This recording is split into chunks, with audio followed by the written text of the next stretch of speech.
Bhagavad Gita 8.17 Sahasrayuga Paryantam Aryad Brahmano Viduhu Ratrim Yuga Sahasrantam Teho Ratra Vido Janaha Sahasrayuga Paryantam. For 1,000 yugas, Aharyad Brahmano Viduhu. Ahar is day. Brahmano Viduhu. For Brahma, that is the day. Ratrim Yuga Sahasrantam. And similarly, the night is also of the duration of Sahasra Yuga. Yuga Teho Ratra Vidojanaha. Such is the night of Brahma. Here Krishna is taking Arjuna through a verbal tour of the cosmos, and therein Krishna is telling Arjuna that there is no destination that is eternal apart from his abode. So in the previous verse he stated that Abrahma Bhuvana Loka Punaravartino Arjuna, that right from the heavenly planets, right from Brahma's abode down to the lowest planets, all are places from which one has to return.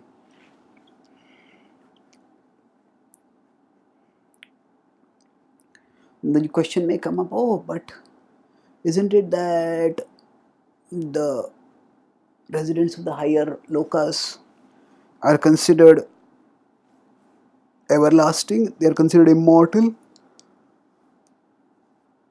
So how can that be a place of death and destruction and return to the worldly level? The people of this earth are called as Martyaha, and the people of heaven are called as Amara. So, and Brahma's abode is higher than heaven also. So then how is it that from there also one has to come back? So Krishna tells over here that actually there is no part of the material world that is eternal. It is called as eternal because it is enormously long. The life in Brahma's planet, and Brahma's planet itself, the life of Brahma's planet, is enormously long. Correspondingly, life of Brahma is also long. Sahasra Yuga Paryantam. So for 1,000 ages, the chronology across the cosmology is talked about here, but spirituality lies beyond chronology and beyond cosmology, at least when it comes to material level of reality. So there are 4 yugas: Satyuga, Treta Yuga, Dwapar Yuga, Kali Yuga, and the 4 yugas combined together are also called as a yuga. They are called as technically as Divya Yuga, but here Krishna uses the word yuga to refer to Divya Yuga.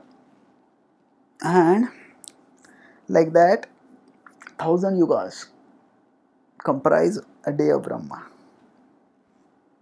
and 1,000 yugas comprise the night of Brahma. And beyond these is, although from our point of view it is enormously long, it might even seem like infinite, but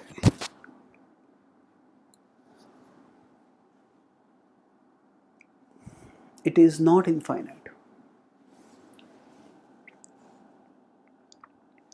It has limitations.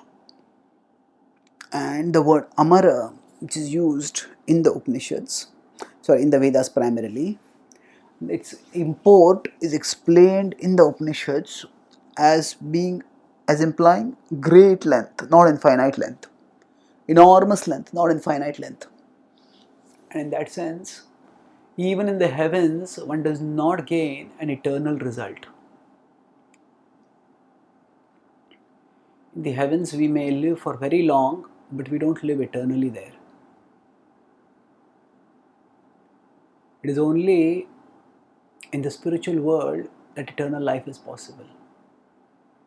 Apart from the spiritual world, the word so the words have multiple connotations, and the word amara is used in the sense of having a very long lifespan, not in terms of being immortal, not in terms of being eternal rather. So immortal, we normally might think that it means eternal, but here it's not used in literal sense, it's used in a sense of, in a relative sense. So there are four levels of living beings talked about in the broad Vedic body of literature. There is Martyaha, there is Amara, there is Chiranjeeva, and there is Nitya.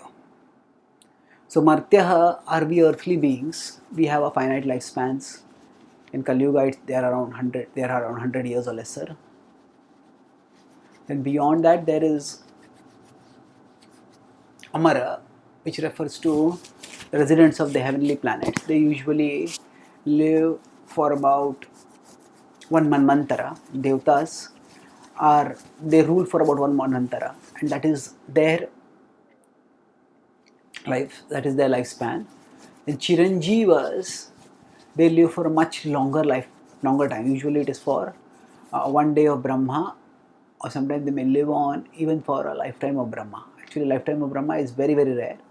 It is usually one day of Brahma. It is very very long. But beyond that is Nitya. So Nitya alone is eternal in the sense of having no end. And Nityatva is that eternality can be attained only at the spiritual level. It cannot be attained at the material level. No matter how high one ascends in the uh, material hierarchy in the cosmos. So Brahmaji is in the highest position within the material hierarchy, and even he is not eternal. Even his existence is terminated by time.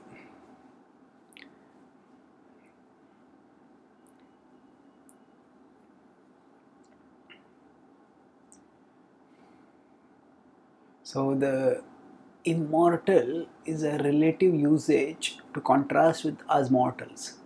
It is not equal to eternal. It's not Devtas, they meet with destruction. And this is a theme which is repeatedly talked in the Puranas and the Itihasas. Although it may not be the stress in all the Puranas and Itihasas, but especially in the Amala Purana, the insecurity that the Devatas face because of attacks by the demons, because of threats that their positions may be usurped by pious kings who perform lots of sacrifices and worship. So that apprehension, that fear is vividly depicted to drive home the point that even life in the heavenly planets is no happily ever after. The only happily ever after that we can have is in the spiritual world, and we can attain the spiritual world by practicing bhakti to Krishna, by becoming devoted to Krishna. Mamupet Kaunteya Punarjanma na vidyate, as is told in the previous verse.